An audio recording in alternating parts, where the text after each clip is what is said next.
नमस्कार. खेडमधील माळनाका येथे हमदुले चाळ म्हणून प्रख्यात असलेली फार जुनी इमारत आज मंगळवारी सायंकाळी 7 वाजण्याच्या सुमारास अचानकपणे जमीनदोस्त झाली. नगरपालिकेने काही दिवसापूर्वी नोटीस बजावून सदरची इमारत रिकामी केली होती.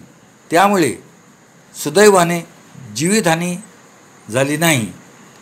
कोकण समाचार न्यूज चॅनल, जमालुद्दीन बंदरकर.